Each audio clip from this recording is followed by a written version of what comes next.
Bonjour à tous, c'est Laurent Guillaume pour LG Consulting Auto. Aujourd'hui, je me retrouve chez Skoda pour l'essai du nouveau Kodiaq, mais pas n'importe lequel, le Kodiaq RS. Donc c'est la version sport de ce modèle, développant 240 chevaux biturbo. Et je vous laisse découvrir la bête avant qu'on aille l'essayer sur route.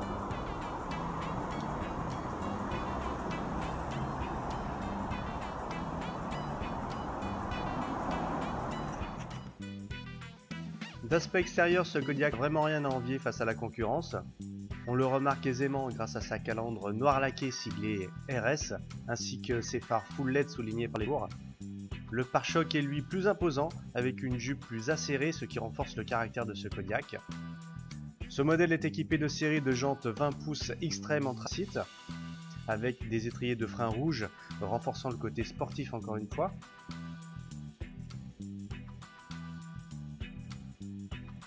L'arrière, quant à lui, n'est pas en reste, très imposant. On remarque au-dessus du pare-choc cette bande rouge comme un grand catadioptre que l'on retrouve également sur l'Octavia RS.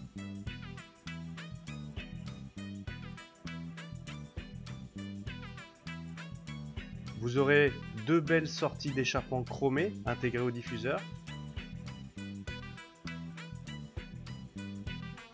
De série, le haillon est électrique.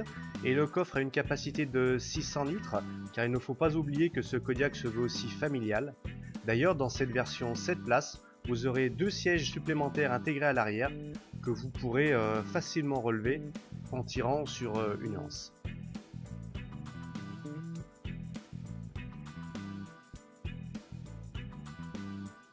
Ici, pas de roue de secours, seulement un gonfleur électrique et différents accessoires.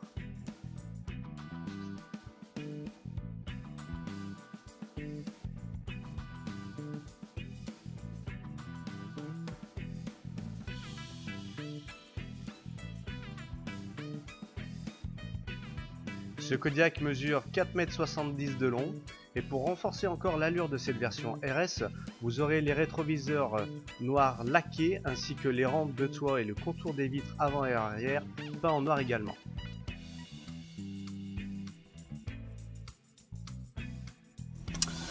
Et bien voilà, nous sommes à bord du nouveau Kodiaq dans sa version sport, donc la version RS. Je suis accompagné de monsieur Benjamin Mazy, qui est le chef des ventes de chez Skoda à Écully, dans la région de Lyon.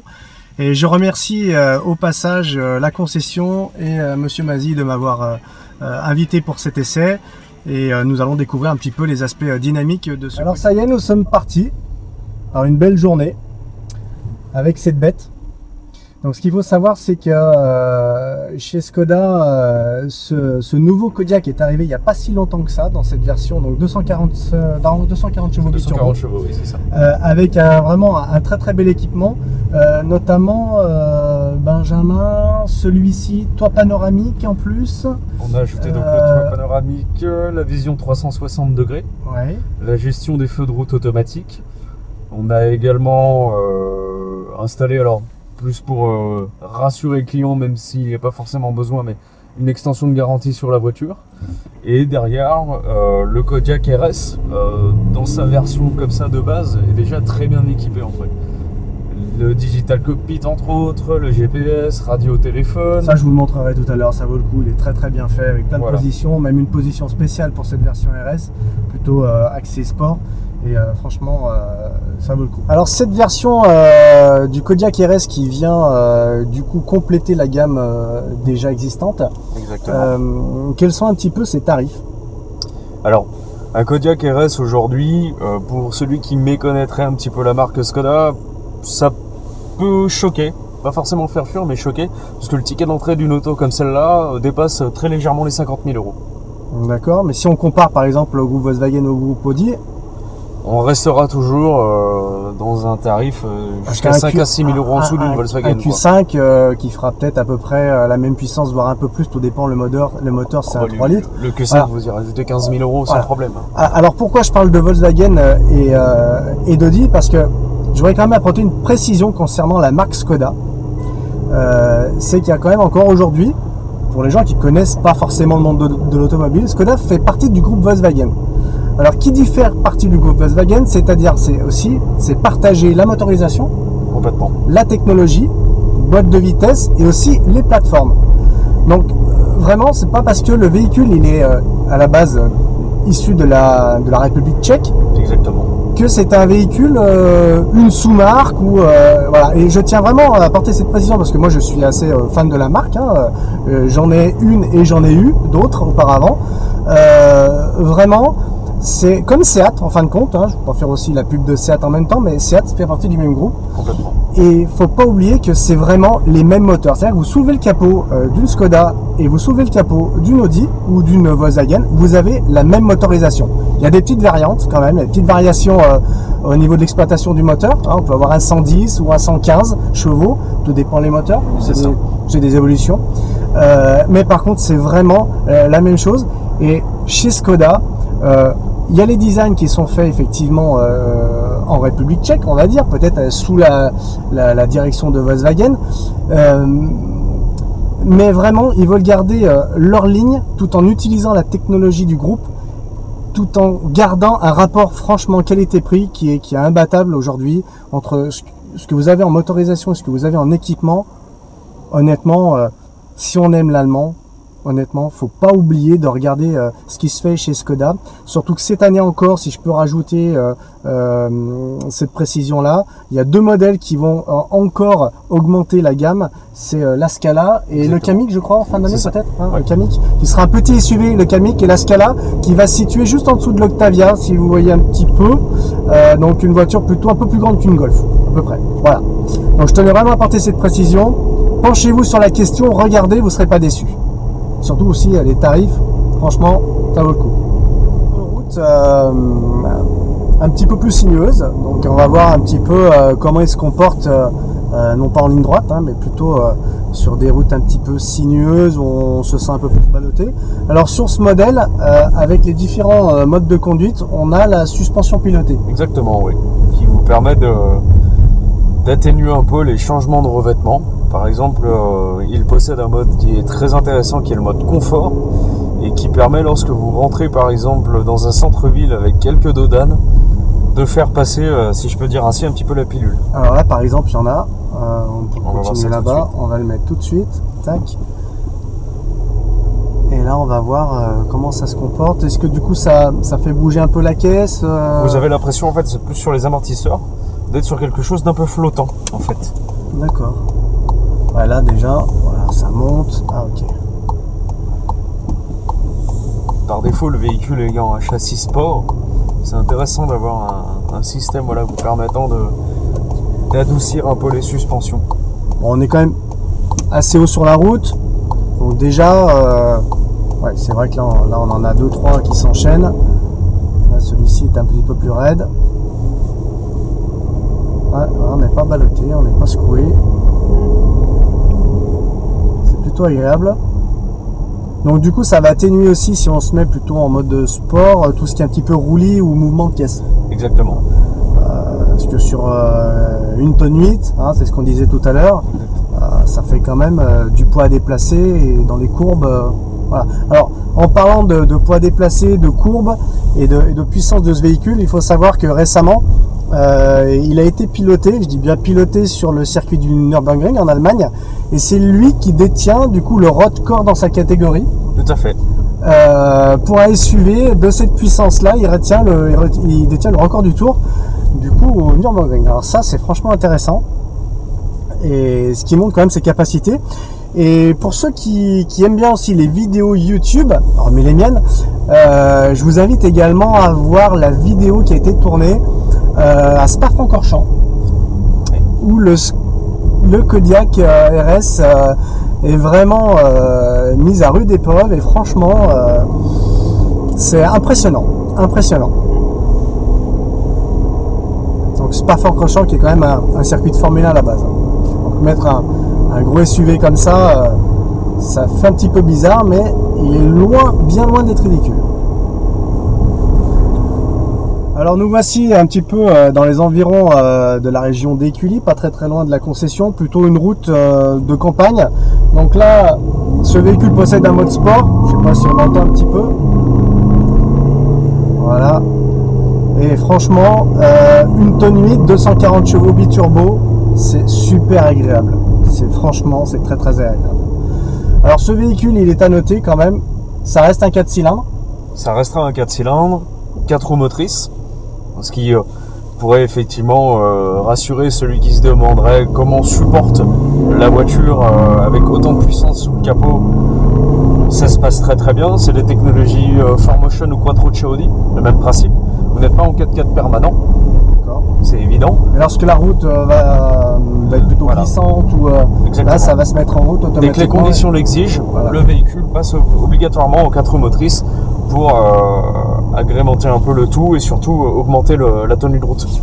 D'accord. On sent vraiment une légèreté à la conduite, honnêtement, qui est vraiment agréable. Les reprises, ce qu'il faut savoir, bon, bah, elle a beaucoup de couple, hein, 240 chevaux, ça fait 500 Nm à peu près. Voilà, c'est ce qui fait la légèreté du véhicule, hein. Une relance, des chevaux, de la souplesse. Franchement, on n'a pas l'impression de conduire un gros véhicule. Il est décliné en 7 places, celui-ci. Alors, effectivement, cette version-là est une 7 places, mais le Kodiaq RS est commandable en 5 places sans problème. D'accord. L'avantage, c'est que vous ne changez pas de longueur de voiture. Mais vous rajoutez... Vous rajoutez un peu plus de coffre. D'accord. Donc, pour famille nombreuse, si jamais vous voulez une voiture ou un SUV sportif avec de la place pour tout le monde, je pense qu'il est bien né. Alors, nous voici un petit peu dans les routes de campagne, là, cette fois, où on peut... là on est un peu plus chahuté, la route est moins plate, on va dire. Je suis resté en mode confort, on va peut-être passer en mode sport pour voir la différence. C'est vraiment agréable en tout cas, rien que là, bon, il y a des petits ralentisseurs, donc du coup on va pouvoir tester encore les suspensions. Ouais, celui-ci est quand même raide, et quand on passe dessus, c'est bien amorti. Allez, on va rechanger de mode. Je sais pas si en tout cas à la vidéo vous entendez les changements de sonorité, mais dès qu'on passe en mode sport, voilà, un son supplémentaire qui participe au côté sportif du véhicule.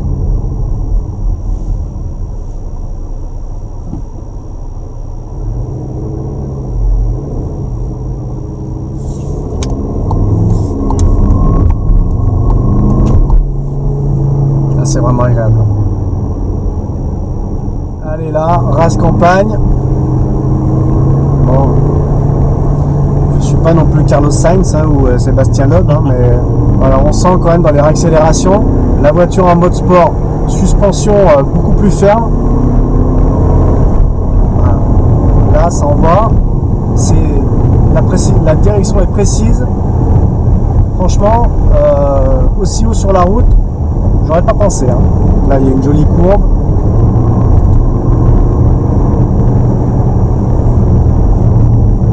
Le freinage endurant, donc là pas de souci dès qu'on effleure, hop, on n'a pas besoin d'écraser complètement la pédale. Et les relances avec le couple sont impressionnantes. Ça nous fait oublier que c'est pas un 6 cylindres. Alors, nouvelle précision concernant ce Kodiaq RS et sa puissance. Dans les petits enchaînements là que je viens de passer, bon, certes, on fait quand même très attention, mais on était déjà à des vitesses quand même qui commençaient à être un petit peu, malheureusement, un petit peu hors limite, mais on le sent pas. On le sent pas, et justement, Benjamin, expliquez-nous un petit peu pourquoi. Alors, en fait, ce qu'il y a d'intéressant dans ce Kodiaq RS, c'est que certes la puissance est présente sous le capot, mais la position haute de conduite, les 4 roues motrices, la façon dont est étagée la boîte, vous donne une impression en fait de confort d'une part, sécurité, mais aussi quand vous en avez besoin, surtout puisque sa vocation ça reste d'être un SUV familial, d'avoir possibilité de faire des dépassements par exemple en toute sécurité, parce que le moteur et la boîte est prévu pour ça. C'est vrai qu'avoir de la puissance, c'est pas non plus rouler à 240. Hein. On est bien d'accord, aujourd'hui, de toute manière, enfin, on n'a jamais eu le droit de rouler à cette vitesse-là, sauf sur circuit. Mais c'est de la sécurité, de la puissance, c'est vraiment on en a besoin. On a un tracteur, on a un camion, voilà, qui est un petit peu chargé, qui est un petit peu plus lent que la vitesse limite. On veut dépasser tranquillement. Voilà, on n'a qu'à appuyer. Petite chose à préciser, la boîte automatique, 7 rapports. Hein. Tout à fait, c'est ça. Donc on est plus sur 6 comme vous pouvez trouver sur d'autres véhicules de la gamme. on est sur le 7, qu'on retrouve également sur certains plus petits véhicules comme la Fabia, hein, avec dans sa version 110 chevaux une boîte DG à 7 rapports également. Tout à fait. Donc on partage bien les mêmes choses et franchement ça fait un rapport plus, consommation du coup aussi on baisse. Et beaucoup de relance et beaucoup de couple. Ça c'est vraiment très, très intéressant.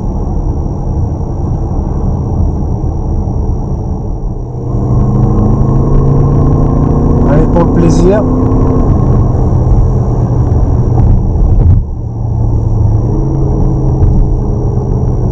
J'espère un petit peu que vous entendez la sonorité. À l'extérieur on a deux belles sorties d'échappement chromées qui rajoutent ce côté sportif. Voilà, par exemple là, sortie de rond-point, bon bah faut relancer la machine.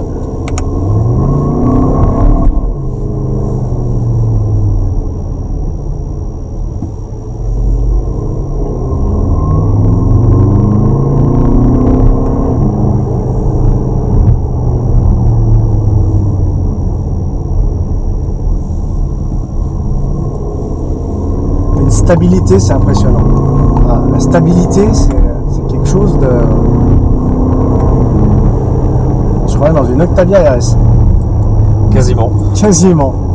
Là, c'est un diesel, l'autre, c'est une essence, 245 chevaux, je le note, hein, au passage. Et franchement, là, on n'a pas l'impression d'être un diesel. Les accélérations, le son. Alors, on continue notre petit tour. Donc, cet essai, franchement, sur route... pour un véhicule comme ça, haut sur pattes, suspension pilotée, on a l'impression d'être vraiment pourtant dans une pure sportive. Des sièges baquets où vous êtes vraiment super bien installés, qui vous maintiennent dans les courbes, on ne bouge pas. Le revêtement cuir Alcantara, là, rien à dire. Et franchement, un très très beau véhicule, très confortable, rassurant avec sa puissance. La sportivité qui va avec.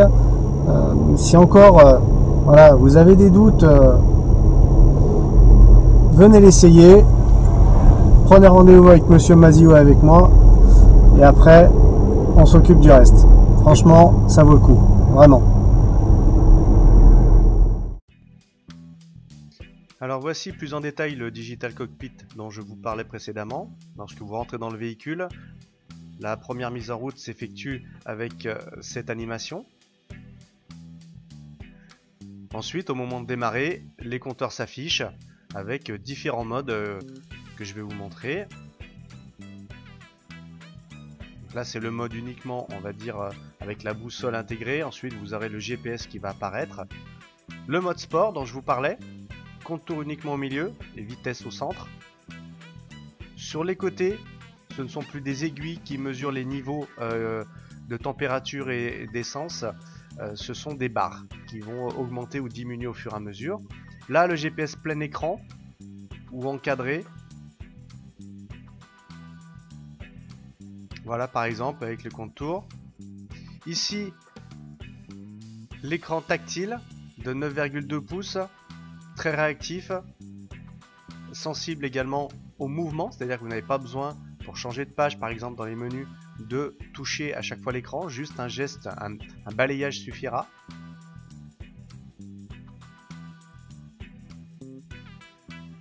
Toutes les fonctions habituelles, hein, le Bluetooth, la navigation, gestion de la radio, les paramètres du véhicule.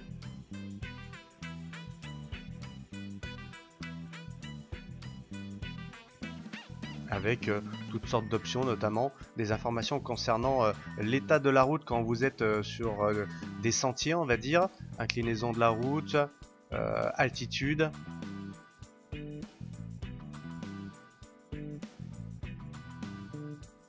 Si vous avez l'âme sportive, vous aurez un menu qui vous sera spécialement dédié. Il vous indiquera notamment la pression du turbo ou la puissance délivrée lors de vos accélérations, ainsi qu'un compteur de tours muni d'un chronomètre qui pourra vous servir si vous êtes sur un circuit. Également disponible toutes les connectivités Skoda avec le portail Skoda Connect. Par exemple, vous aurez le SmartLink qui sert à dupliquer l'écran de votre smartphone, toutes les infos de navigation et le trafic routier en temps réel, les mises à jour du logiciel, ainsi que les paramètres de connexion pour le Wi-Fi.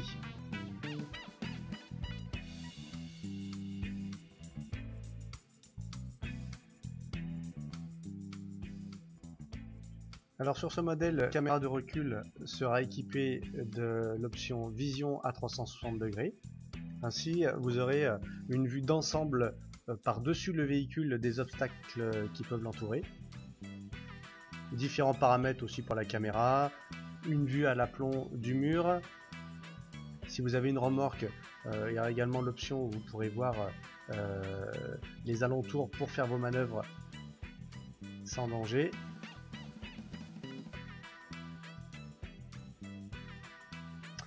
La fameuse boîte de vitesse DSG à 7 rapports qui donne du coup toutes les qualités dynamiques et routières de ce Kodiaq RS. Vous bénéficierez d'une boîte à gants très spacieuse, d'un serre laqué façon carbone, des contreportes également en Alcantara. Sur ce modèle, vous aurez droit au haut de gamme en ce qui concerne le son, c'est-à-dire vous aurez l'option Canton. Les sièges quant à eux siglés RS avec le V en rouge de victoire qui fait un petit rappel aux victoires en 75 au rallye de Monte-Carlo.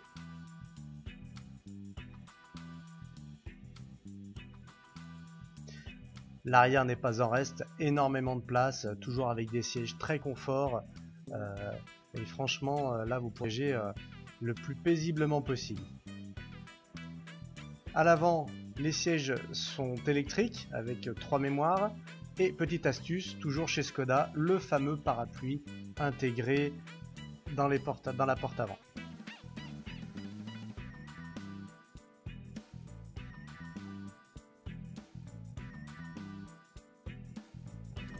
Et bien voilà, nous sommes de nouveau à la concession. Nous venons de rentrer avec Monsieur Mazzi de cet essai. Du coup, cet essai tire à sa fin.